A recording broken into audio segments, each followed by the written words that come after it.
좋은 습관은 뭐냐? 한번 익혀지면 잘 안 없어집니다. 여러분, 작년 5월달로 기억됩니다. 상주 여자 사이클 팀이 연습하다가 큰 사고를 당했습니다.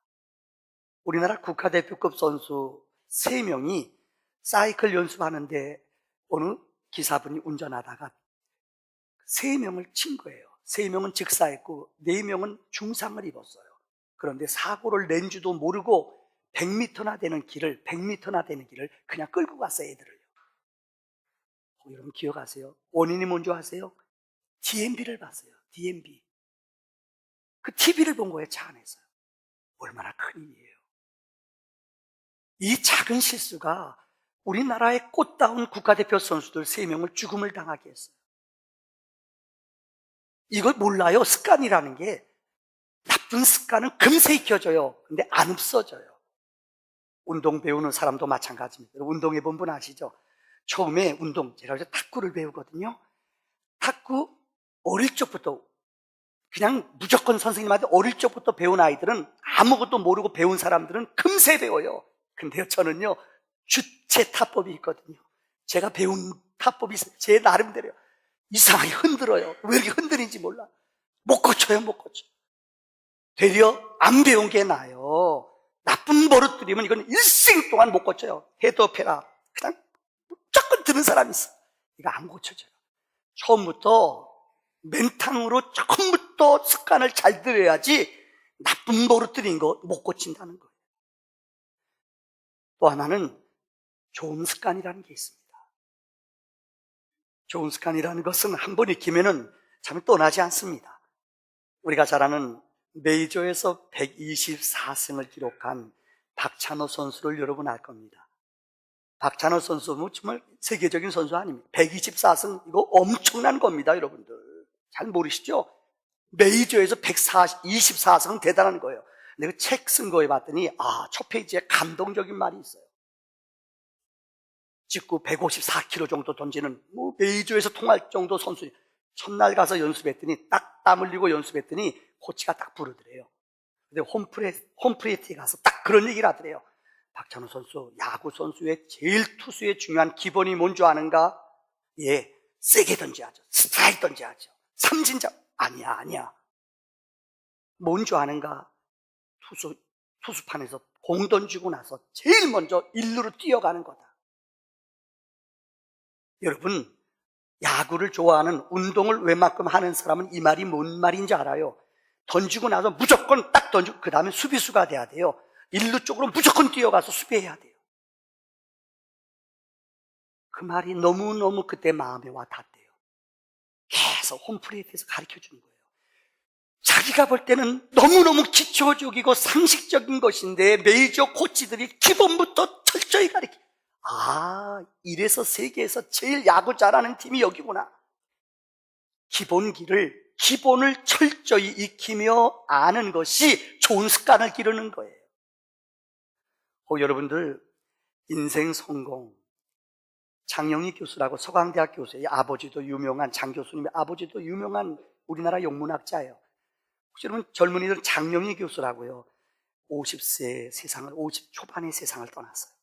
이분이 태어날 때 소아마비로 태어났습니다.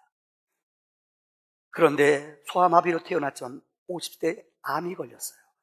투병하면서 너무나 힘들고 어려운 시간을, 이 투병하면서 위대한 작품들을 많이 써냈어요. 이분은 번역가로도 유명하고 이분은 문학가로도 유명한 사람이 장영희 교수예요. 이분이 왜 아름다운가? 세상을 떠난 후에 더 아름다워요. 자기는 교수하면서 버는 모든 재산을 후학들을 위해서 다 기증했어요. 이분이 쓴 책 가운데 문학의 숲을 떠나서 문학의 숲을 거닐다라는 책에 이런 글이 나와요. 인생은 좋은 습관을 가는 것이다. 인생 성공은 1, 10, 100이란 말이 나와요. 이 무슨 말이냐?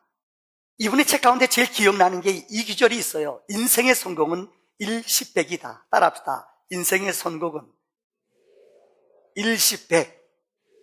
이게 뭐냐? 한 명의 위대한 스승을 만나고 10명의 좋은 친구를 만나고 100권의 책을 내가 얻는다면 인생의 성공이라는 거예요. 저는 이 말을 한 명의 위대한 인생을 살아가면서 위대한 스승을 만나는 게 뭡니까? 우리 예수를 만나는 사람은 인생의 성공자예요. 아무리 성공하고 위대해도 예수를 만나지 못하면 그 사람은 실패자예요. 여러분, 오늘 특별히 어린이 주일을 맞이해서 저는 여러분에게 오늘 본문의 말씀을 중심으로 너희는 나를 본받는 것 같이 그리스도를 본받는 자가 되라. 바울이 한 말이에요. 우리 신학대학 가운데 총회 신학대학이라고 있어요. 우리나라에서 제일 좋은 신학대학입니다. 종신이라고 들어보셨죠? 사랑의 교회, 충현교회 다 우리 교단이에요. 제일 우리나라의 장로교 가운데 제일 모교인 좋은 학교입니다. 이 학교에 가면 그 학교에 교훈이 있대요. 4가지래요. 첫째는 뭐냐?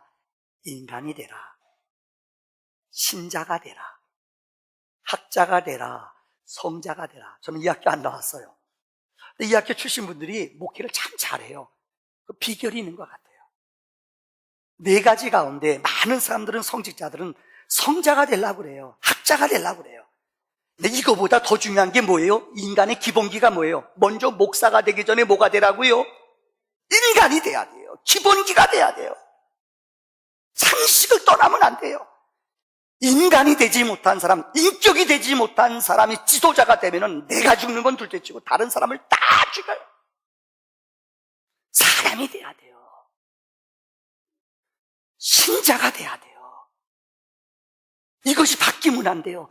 이렇게 인간답게 살고 신자답게 살고 학자답게 살면은 때가 되면 저절로 성자로 변하는 줄을 믿습니다.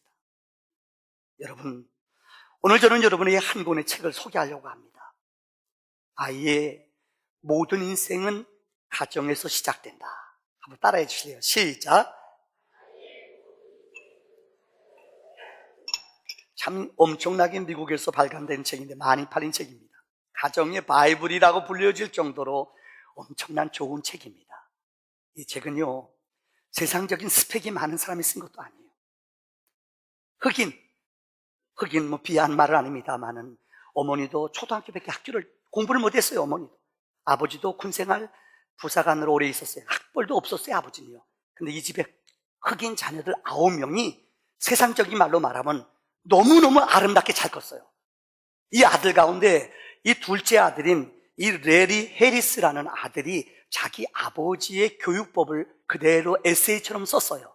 제목이 14가지가 나와요. 근데 너무 주옥과 같이 믿음으로 키운 오늘 현대인들에게 정말 아이는 이렇게 다뤄야 되는구나, 너무너무 좋은 교훈이 이 글에 기록되어 있다는 거예요. 이분은 공부를 많이 못했습니다만은 애들을 다 키우고 나서 엄마가 내가 진짜 공부를 해야 되겠구나. 그래서 엄마가요, 검정고시 공부해서 엄마가 초급 대학까지 공부했어요. 엄마가요. 아버지도요, 부사관으로 군생활 다 마친 후에 노년에 아버지가 이 대학까지 독학하면서 공부해서 졸업을 했어요. 그러니까 공부하는 모습, 노력하는 모습을 아이들한테 그대로 보여줬어요. 놀라운 것이 이 아이들 9명 가운데 4명이 박사예요. 박사가 중요한 게 아니에요. 이 책의 내용을 한마디로 요약하면은 자질보라는 게 있어요. 여러분 들어보셨어요? 한번 따라합시다. 자질보. 시작. 자질보. 혹시 여러분 군생활 하신 분은 알아요? 어느 사단의 후원은 자질보인 부대가 있어요. 옛날에 박세직이라는 분, 군대에서 영향력을 많이 끼치신 어른이에요. 이분은 가는 부대마다 부대 호칭, 구호를 자질보 그랬어요. 이 책에도 그런 내용이 나와요. 자랑한다. 그 다음에 보람을, 즐거움을 가진다. 보람을 갖는다. 이 책의 내용을 엑기스로 말하자면은 내가 인생을 살아가면서 한 번 사는 인생, 하나님이 주시는 인생임을 자랑하며 사는 거예요. 긍지를 갖고 살아가는 거예요. 어떤 일을 하든지 즐거움으로 살아가는 거예요. 보람으로 살아가는 거예요. 저는 이 글, 아이의 모든 인생은 가정에서 배운다는 내용을 중심으로 3가지로 어린이 주일의 예배를 대신하려고 합니다. 첫째는 이 책의 가장 중요한 핵심은 가정의 소중함을 알게 하라는 거예요. 14가지의 챕터 가운데 첫 번째부터 5번째는 이런 내용입니다. 가족에 대한 자긍심을 갖게 하라. 가족이 너무나 귀한 하나님이 허락하신 축복의 통로라는 자긍심을 갖게 하라는 거예요. 두 번째는 어려울 때일수록 격려하는 가족이 되어라. 어려울 때일수록 가족끼리 우애 있게 격려하는 것이 가족이 되라는 거예요. 세 번째는 형제끼리 할 수 있으면 나누고 돌보고 가족에 대한 책임감을 서로 느끼게 하라. 가족끼리 정말 끈끈한 정으로 하나 되는 훈련을 시켰다는 거예요. 네 번째는 인생에서 가장 좋은 친구는 가족임을 알게 하라. 인생에서 영원히 남는 것은 가족이에요. 이 가족임을 깨달아라 라는 말입니다. 다섯 번째는 어른을 공경하고 형제끼리 존중하게 하라 라는 말입니다. 오늘 이 말씀을 여러분 하나님의 음성으로 들으시기를 바랍니다. 혹시 여러분 가운데 형제 간에 아니면 부모와 자식 간에 혹시 마음의 벽이 있거나 담이 있는 분들 계십니까? 하나님의 말씀이에요. 풀지 않으면 여러분 축복의 통로가 막힙니다. 해결하지 않으면 여러분의 영혼에 자꾸만 갈급함이 사라지지 않습니다. 가정에서 통해야지만이 하나님의 거룩한 축복의 문이, 하늘의 문이 열려지는 줄을 믿습니다. 요즘 이런 말 합니다. 하우스는 있는데, 집은 있는데 가정이 없다는 말을 해요. 집은 있는데 가정이 없어요. 이 관계가 끊어졌다는 이야기. 얼마나 불행한 이야기입니까? 클린턴 가드너라는 가정의학자는 이런 말을 했어요. 모든 것을 다 잃고도 가정이 있으면 아직 다 잃은 것이 아니지만은 모든 것을 다 가져도 가정을 잃으면은 모든 것을 다 잃은 것이다 라고 말했습니다. 아마 나이 드신 어른분들 기억날 거예요. 가정이 화목해야지, 우리 가와 만사성이란 말이 있잖아요. 집이 화목해야지 모든 사람이 평안을, 기쁨을 맛보는 거예요. 테레사 수녀가 인도 캘커타에서 일생 동안 정말 가난한 사람, 눈물 흘리는 사람 곁에서 일생 동안 살았습니다. 그래서 그가 스톡홀름에서 노벨 평화상을 받았어요. 노벨 평화상을 받고 기자들이 이렇게 질문을 던졌습니다. 노벨 평화상이니까 이렇게 질문을 던졌어요. 세상에 인류의 평화를 위해서 가장 필요한 게 무엇입니까? 테레사 수녀가 대답이 명답이었어요. 인류의 평화를 위해 우리 현대인들에게 가장 필요한 게 무엇입니까? 그래서 테레사 수녀가 기자 선생님, 가정에 가서 가정을 잘 살피십시오. 평범한 얘기 같지만 우리 가정이 아름답게 지켜지고 우리 가정을 잘 사랑하고 돌보는 것이 이 세상의 평화를 이룬다는 이야기입니다. 참 일리가 있는 얘기 같습니다. 세계적인 농구 선수 마이클 조단 어머니가 책을 썼어요. 이 돌로리스 조단이라는 어머니가 쓴 책인데요, 이 책에 보면 내용은 이거예요. 그 가정이 화목해요. 가정에 자녀들이 세계적인 선수가 많아요. 마이클 조단 하면 여러분 시카고 불스의 대단한 사람 아니에요. 어머니가 자녀를 어떻게 키웠는가를 글로 썼어요. 그 내용은 크게 두 가지예요. 첫째는 어머니는 늘 부모는 그들 곁에서 거기 있으라는 거예요. 요즘 이상해졌어요. 전업주부는 그냥 엄마, 부모 같이 않게 여기는 사람이 있어요. 어린 시절에는 힘들지만은 애들 옆에 있어주고 가정에 돌아왔을 때 부모님이 집에 있는 것은 애들한테 너무나 큰 축복이요, 기쁨이요, 자랑이라는 거예요. 늘 거기 있으라는 거예요. 부모가 곁에 있어줬다는 거예요. 두 번째는 가정을 안식처로 만들었다는 거예요. 쉼. 제가 올 초에 우리 교단의 어르신, 참 어르신이에요. 그분 찾아뵙고 새 인사를 드렸어요. 그러니까 그분 인사할 때마다 꼭 덕담을 주셔요. 근데 올해 저한테 덕담을 주신 것은 참 마음에 와 닿아요. 홍 목사, 목회를 잘 하려면 가정이 평안해야 되네. 내가 좋은 비결을 설명해 주겠네. 할 수 있겠나? 그래서 내가 그랬어요. 그래서 제가 와가지고 한 달 동안은 열심히 했어요. 어제도 했어요. 설교 때문에요. 뭔지 알아요? 일주일에 한두 번씩은 아내를 이 침대 아니면은 아내를 이렇게 이불 깔고 엎드려 눕게 하고 팔을 가지고 아내를 이렇게 밟아주래요. 30분은요. 이거 어렵습니다. 왜요? 미울 때는 그냥 밟으면 되지만 아이고 제가 말을 잘못했네요. 이게 여러분 진짜 미운 종 가지고 못 밟아요. 이건 감정이 여기 들어가요. 사랑하는 마음 가지고 아내가 들어놓 있으면요, 여기를 밟아줘요. 차근 밟아주고요, 여기도 밟아주면요 시원해요. 그러면서 마음이 나도 엎어지래요. 나도 엎어졌죠. 나는 10분 해주고 20분 받았어요. 우스운 얘기 같은데 이 어르신네가 우리 가정이 행복해진 비결이 뭔 줄 아는가? 나는 우리 아내를 지금도 매일 자기 전에 30분 이상 매일 아내를 이 발로 이렇게 안마해 준대요. 아내는 지금 몸이 불편하대요. 몸을 잘 못 움직여요. 그 말 듣는데 가슴이 와닿아요. 무슨 얘기 같죠? 가정은 하나님이 축복하신 가장 위대한 축복의 통로임을 믿으시기를 바랍니다. 두 번째, 이 교수는, 이 레디 해리스는 두 번째, 가정에서는 영적인 원칙이 있어야 된다는 거예요. 그러면서 5가지를 얘기했어요. 첫째는 원칙을 지키는 것이 결국은 가장 이롭다는 것을 알게 하라. 원칙, 손해를 보더라도 원칙이라는 게 있어요. 영적인 룰이라는 게 있어요. 이 법은 꼭 무슨 일이 있어도 지키라는 거예요. 두 번째는 스스로 목표를 세우고 최선을 다할 수 있도록 격려하라. 목표를 향하여 최선으로 나갈 수 있도록 원칙을 지키라는 거예요. 세 번째는 돈을 정직하게 다루어야 함을 가르쳐라. 여러분, 돈을 어떻게 쓰느냐, 요즘 저녁 예배 시간에 돈 얘기를 몇 번 설교했습니다만은 그 사람의 됨됨이를 알려면 돈을 어떻게 여기느냐, 돈을 어떻게 쓰느냐에 따라 그 사람의 가치가, 사상이 바뀐다는 거예요.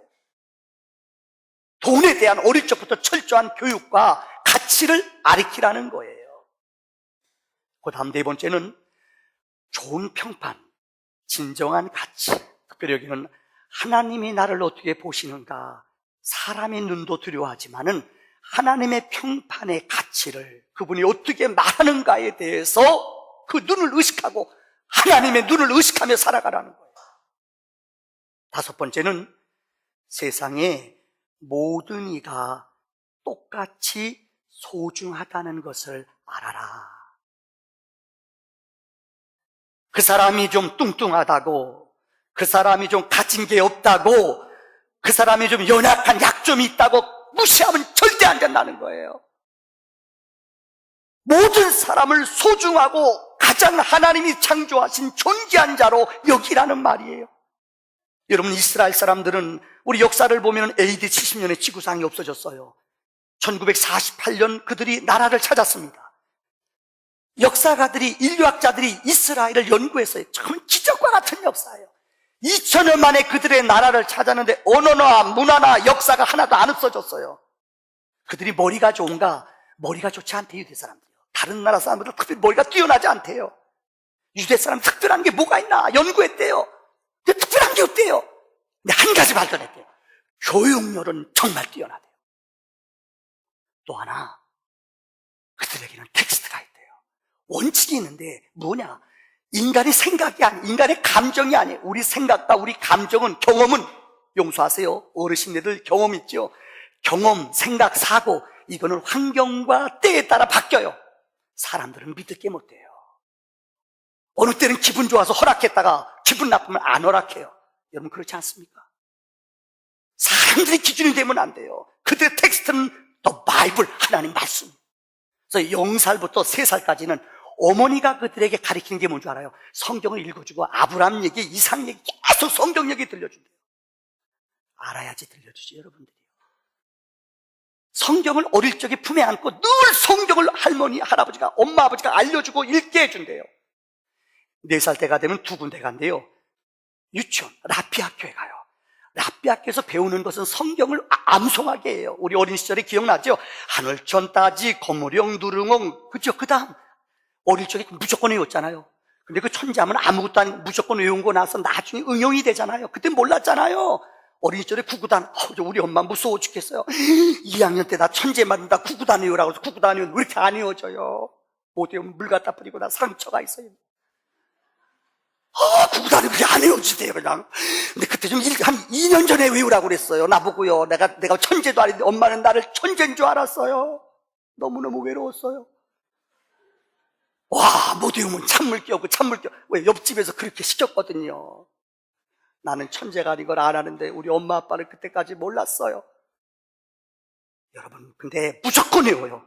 인도 사람들이 세계에 석학이 많아요. 인도는 구구단 외우는 게 아니라 20단까지 외워야 해들어요. 11은 1이면 12, 11, 2는 22 그런 거 있잖아요.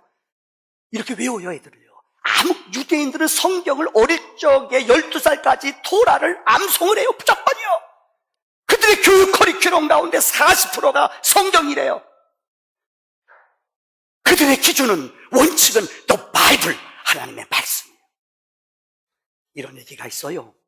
여러분, 남의 엄마가 학교 가면은 치맛바람, 내가 학교 가면은 교육열, 며느리가 시집 왔으니 이 집 풍속을 따라야 한다.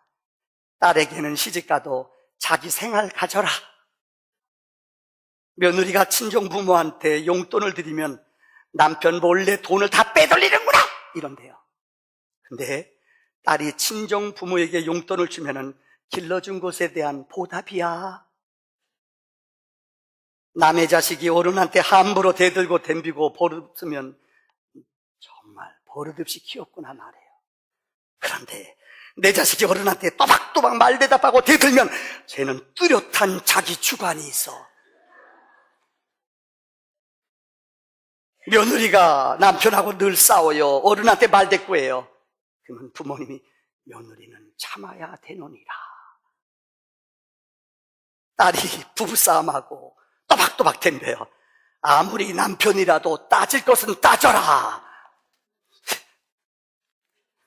썰렁하네요. 혹시 여러분 이런 기준 가지고 얘기하지 않아요? 이런 기준 가지고 인생 살아가지 않아요?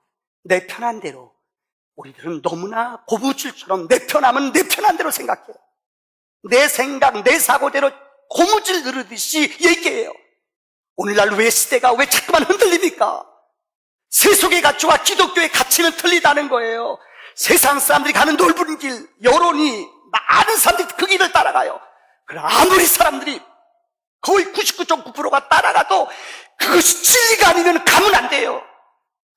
진리는 말씀, 하나님 외에는 없어요. 오늘날 많은 세속주의들이, 쾌락주의자들이, 세상의 다운주의자들이 이 길도 저 길도 다 된다고 얘기해요. 천만의 말씀, 천하 예수 외에는 생명이 없음을 믿으시기를 바랍니다. 성경만이 우리의 영원한 기준임을 믿으시기를 바랍니다. 마지막 세 번째입니다. 여러분, 삶의 모범이 되라는 이야기입니다. 이 레리 해리스 교수는 자기 아버지 어머니가 다른 거는 몰라도 정말 자기 자식들을 위해서 늘 공부하는 모습을 보여줬대요. 많은 사람들은 공부하면은 학교 가서 공부하는 것만 공부하는 건 줄 알아요. 아니에요. 부모님들이 손수, 나이가 드셨지만은 어머니가 공부를 다시 하는, 자식들을 위해서 어머니가 저녁 늦게 불 켜놓고 공부하는, 텔레비 안 보고 공부하는 모습을 늘 보여줬대요. 어느 집은 몰라요. 제가 아는 어느 집은 우리 교인이에요. 저녁만 되면 퇴근하면 아버지하고 엄마하고 싸워요. 왜요? 아버지는 스포츠 뉴스, SK 본대는데 엄마는 여보 드라마! 늘 싸운대. 치고받고 싸운대. 가지고 벌써 던지고. 우리 교회 아니네요. 헷갈렸네요. 남자가 화나면 이거 뭐예요? 이거 뭐죠? 리모컨 던져버려서 2개 바꿨대요. 벌써 올 들었어요. 얼마나 한심해요. 이거 가지고 인생을 싸워요. 이거에 목숨을 걸어요. 열받는다고 보는데 던져버리고. 죄송합니다. 경건한 가정은, 거룩한 가정은 여러분 잘 기억해요. 엄마 아빠가 텔레비를 절제하는 패스트푸드, 여러분 패스트, 그 음식 가운데 요새 미디어 패스트란 말이 있잖아요. 엄마 아빠가 텔레비를 멀리하고 연속극을 안 보는 그런 훈련을 해요. 이러면 애들도 이 미디어 패스트가 저절로 된다는 거예요. 엄마 아빠가 기도하는 모습의 본을 보이면 애들도 그대로 기도하는 모습의 본을 따라해요. 그분은 이 네 가지로 마지막 네 가지 11번째부터 14번까지 이렇게 첫째, 아이들에게 가르치고 싶은 것을 몸소 실천하라. 두 번째는 불우한 사람들을 돕고 항상 베푸는 모습을 보여라. 어려운 사람, 눈물을 흘린 사람, 가난한 사람 보면은 내 손해 보더라도 베풀어주고 나누는 훈련을 했대요. 세 번째는 어떤 일을 하든지 내가 하는 직업에 대해서 정말 자부심을 갖고 일해라. 어떤 일을 하느냐가 중요한 게 아니에요. 무슨 일을 하든지 감격과 감사와 최고로 부모님이 이 일을 감당했다는. 아버지는 군인이었어요. 여러분, 미국의 군인들은 참 자긍심이 있어요.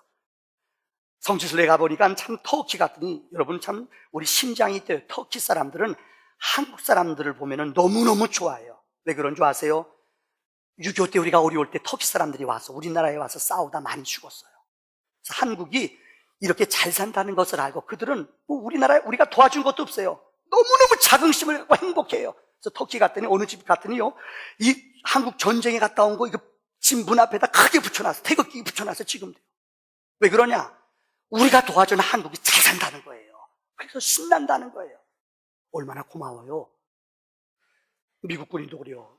이레리아 해리스 아버지가 군인이셨거든요. 일생 동안 군인으로 살았어요. 미국은 군인을 참 존귀 여겨요. 자긍심과 명예가 있어요. 왜요? 나라 위해서 충성하고 일생 동안 목숨을 드렸기 때문에 끝난 후에 그 집에다가 이 군대에서 근무했다는 그 표징을 딱 붙여놔요. 마크를 붙여놔요. 이뿐만이 아니라 나라에서도 그분들의 장례를 일생 동안 보장해줘요. 지금도 여러분 아세요? 6.25 때 우리나라에 와서 죽었던 미군들 3만 5천 명 이상 죽었. 시신이 안 돌아간 사람 많아요. 근데 몇 명의 유골들 시신을 찾기 위해서 놀라지 마십시오. 몇 억의 돈을 한 시신을 위해서 투자해요. 그래서 시신을 가지고 성조기로 가지고 고국으로 날아요. 혹시 여러분 얼마 전에 TV 보셨습니까? 6.25 때 유골인데요, 이것을 자기 본국으로 이송해요. 와싱턴에 도착했어요. 근데 대통령이, 그 바쁜 대통령이 그 공항에 나와서 성조기 앞에서 그 시신이 유골이 오는데 그 앞에서 경례를 붙여요. 이러니까 나라에 충성하고 자긍심을 갖는 거예요. 이 정도의 애국심과 이 정도의 충성이 그들의 마음에 감동을 준다는 거예요. 아버지는 군인이지만은 너무나 아름답고 꼿꼿하게 자기 길을 자긍심을 갖고 열심히 일을 했다는 거예요. 애들은 모르는 것 같지요? 부모님이 하는 말, 부모님이 하는 행동, 이 일을 하면서 어떤 사람은 계속 불평하며 일해요. 애들이 그걸 다 학습하고 배운데도요. 근데 무슨 일을 하는 게 중요한 게 아니에요. 어떤 일을 하든지 감사와 감격과 자긍심을 가지고 이 부모님이 이 일을 했다는 거예요. 이들의 마음에 감동을 준 거예요. 네 번째는 쉽게 포기하지 말고 계속 나아가라. 슈바이처는 우리가 알다시피 그분은 원래 목사예요. 그 아버지도 목사였습니다. 그는 여러분 어린 시절에 5살 때부터 파이프 오르겐을 칠 줄 아는 천재였어요. 근데 우리는 음악 박사로 알려져 있고 신학 박사로 알려졌고 철학 박사로, 의학 박사로 알려졌어요. 근데 그분의 책에 보면은 자기는 목사로 알려지기를 소원했대요. 근데 세상 사람들은 목사라는 신분보다는 여러분 그냥 인류 박애자 이런 사람으로 알려지기 원하잖아요. 그분의 책에 보면 이런 말이 있어요. 인생을 살아가면서 당신의 삶의 모토가 무엇입니까? 당신의 인생의 목표가 뭡니까? 그분은 그렇게 말해요. 예수님이 나의 본보기다. 둘째는 뭡니까? 예수님은 나의 본보기다. 셋째는 뭡니까? 예수님은 나의 멘토, 영원한 나의 본보기다. 다시 말하면 그분의 인생의 삶의 목적은 예수님을 배우고 예수님을 닮고 예수님의 심장을 갖기를 원했다는 거예요. 일생 동안 그분은 아프리카 가봉에서 누구도 돌보지 않은 곳이에요. 노벨 평화상을 받았어요. 그 전 자금을 갖다가 병원 짓는 데 다 투자했어요. 일생 동안 심장을 묻는 순간까지 그는 예수님의 심장으로 살았어요. 왜요? 그분은 예수님을 닮기를 원했다는 거예요. 사랑하는 성도님들, 인생을 살아가면서 여러분은 누구를 닮기 원하십니까? 혹 여러분 전혜성 씨라 한 분 있어요. 그분의 글 가운데 엘리트보다는 사람이 되라, 이 제목은 무슨 말인지 알잖아요. 엘리트보다는 사람이 되라. 전혜성 씨는 우리가 믿음이 독실한 분이에요. 예일대학교 교수였어요. 남편도 여러분 고박사 유명하잖아요. 그 집 아이들 6인데 전부 다 예일, 하버드 박사예요. 전부 다. 어떻게 이렇게 키웠습니까? 이 아이를 키운 법이 그곳에 기록되어 있어요. 엘리트보다는 사람이 되어라. 보통 미국 가서 오래 살다 보면은 이 미국 교육이 얼마나 무서운가 하면은 1년 동안 애들이 배우고 나면은 한국 사람도 이민 가서 1년 동안 미국 교육 받아요. 애들한테 물어봐요. 너 미국 사람이냐 한국 사람이냐? 얼마나 교육이 무서운지. 애들이요, 나는 아메리칸 그래요. 이 집의 아이들은 정체성을 잃어버리지 않게 했대요. 집에서 누가 뭐래도 집에 와서는 절대 한국말을 쓰게 했대요. 많은 사람들이 그래요. 이민 가면은 한국말 안 쓰게 해요. 그러니까 애들이 정체성을 잃어버려. 한국말도 잊어버리고 미국 사람 돼버려요. 근데 우리 엘리 선생님은 어떻게 한국말 하는지 신비해요. 진짜 이거 드물어요. 못하는 사람 거의 대부분이에요. 너는 한국 사람이다. 집에서 한국말 하는 훈련을 시켰어요. 그 책에 뭐 새벽 3시가 되면 일찍 자기 하고 새벽 3시가 되면은 그 지하에 방이 있어요. 다 책상이 있어요. 어머니 아버지가 다른 거 안 해요. 독서하고 공부하는 훈련을 해요. 엄마가 공부하고 아빠가 책 보는 훈련을 하니까 애들도 새벽부터 일어나 가정 예배 드리고 애들이 그들의 학습을 공부하기 시작해요. 이것이 1년, 2년 쌓이다 보니까는 애들에게 그런 기적이 나타나요. 부모님은 엘리트가 되기보다는 먼저 사람이 되어라. 이런 삶을 먼저 보여줬고 이런 삶을 자기네들이 먼저 실천했다는 거예요. 이것이 위대한 믿음의 본보기의 교육이라는 거예요. 오늘 본문의 말씀 다시 돌아옵니다. 바울은 말했습니다. 나는 그리스도를 본받는 것 같이 너희도 나를 본받으라고 말해요. 얼마나 엄청난 얘기예요. 감히 여러분들 그런 말 할 수 있어요? 바울은 철저하게 예수님을 닮기 원했어요. 야고보를 닮아라, 베드로를 이런 말 아니에요. 우리는 누구만 봐야 돼요? 오직 예수만 보고 예수만 닮아야 되는 줄을 믿습니다. 기독교의 교육은 그리스도의 분량까지 믿음이 자라나는 거예요. 우리의 영원한 대장 되시는 예수, 우리의 영원한 산 증인, 영원한 멘토 되시는 주님만을 닮기 원하는 것, 이것이 믿음의 교육이에요. 한 번 더 소개하고 설교를 마치죠.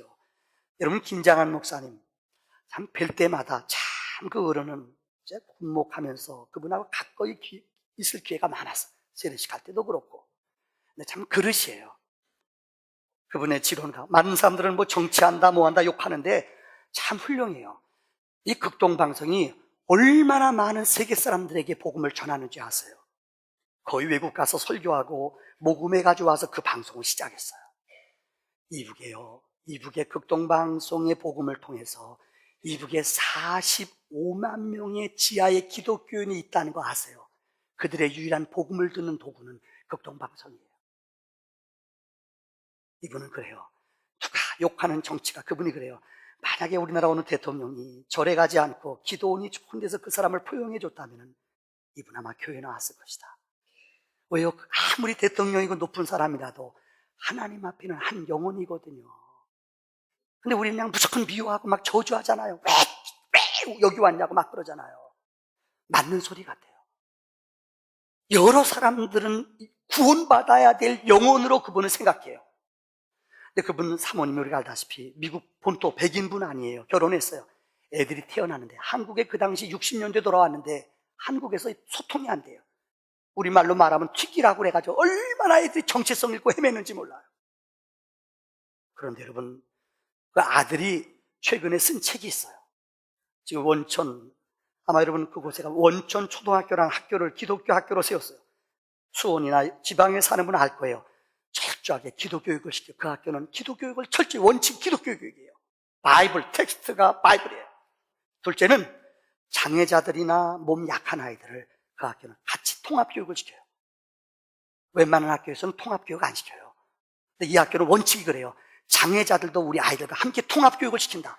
근데 애들이 그곳에서 같이 교육을 받으면서 마음이 넓어지고 연약하고 약한 자를 돌보는 눈이 띄어진대요. 원천학교 줄 서서 들어가 못 들어가요. 웬만한 사람 들어가요. 이 아들이 학교를 세우면서 그 과정에 이 책 가운데 내용의 제목이 뭔가 하면 삶으로 가르치는 것만 남는다. 아들이 쓴 책이에요. 그 책에 보면 이런 내용이 나와요. 자기 아버지는 말 안 한대요. 삶으로 말 안 한대요. 학교 질 때 어려움 있죠? 얼마나 많은 어려움과 낭만이 부딪혀요. 그때마다 아버지는 믿음으로 하나님만을 바라보면 다 무릎 꿇고 기도한대요. 한 번은 아프리카에 선교하러 갔대요. 호텔에 가서 뭐 시차가 있지 않습니까? 시차 적용 때는 힘든데 잠이 들었는데 새벽 3시에 잠이 펄떡 깼대요. 아들이요. 근데 아버지하고 같이 침대에서 자는데 아버지가 안 계시더래요. 그래서 어디 갔나 찾아봤더니 화장실이 문이 열렸더래요.